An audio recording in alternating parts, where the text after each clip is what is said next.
పాయింట్లు సార్. కీర్తన గారు ఏమన్నారు, ఈ వైసీపీ వాళ్ళు ఎంతసేపు పవన్ కళ్యాణ్ గారి మీద పడి బతుకుతున్నామంట. పాపం ఆయనే మాకు నెల నెల జీతాలు ఇస్తూ బతకండి నాయన అని చెప్పి పెంచి పోషిస్తున్నారు. ఆయన మీద మాట్లాడుతున్నారు కాబట్టి జీతాలు వస్తున్నాయి. చెప్పా మీరు జగన్మోహన్ రెడ్డి గారి మీద మాట్లాడుతున్నారు, పవన్ కళ్యాణ్ జీతం ఇస్తున్నాడా? కీర్తన గారు నాకంత కన్నా పడలేదండి. మీరు అగత్పాతాలను తొక్కాను కదా, అగత్పాతాలను తొక్కాను కదా, అదే అగత్పాతాలను తొక్కాడు కదా, బూత్ చేయడం కోసం పవన్ కళ్యాణ్ గారి పేరు వాడుతున్నారు. పవన్ కళ్యాణ్ గారే జీతం తీసుకున్నారని ప్రజల్లో టాప్ 11 సీట్లు లేండి. అదే టాక్ వచ్చింది కానీ ప్రజల్లో టాప్ 11 సీట్లు. సాగండి.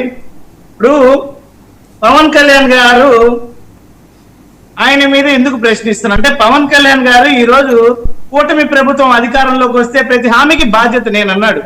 అందుకు పవన్ కళ్యాణ్ గారిని ప్రశ్నిస్తాం. ఎందుకు ఆయన ఈరోజు నిరుద్యోగ వృత్తి గురించి మాట్లాడు? మరి అడగమంటే అడగమా? ఆయన ఏమన్నాడు, షణ్ముఖ వ్యూహం, నియోజకవర్గానికి 500 మందికి 10 లక్షలు. ఎక్కడ 10 లక్షలు? మరి అడగకూడదా? మహిళల భద్రత కోసం ప్రత్యేక చట్టాలు అన్నాడు. మరి పవన్ కళ్యాణ్ గారిని అడగకూడదా?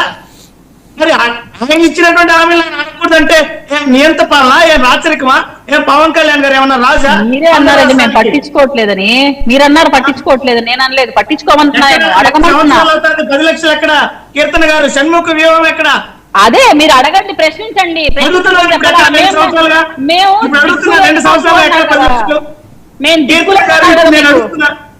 నాకు కూడా చెప్పండి, జాబ్ క్యాలెండర్ ఎక్కడ?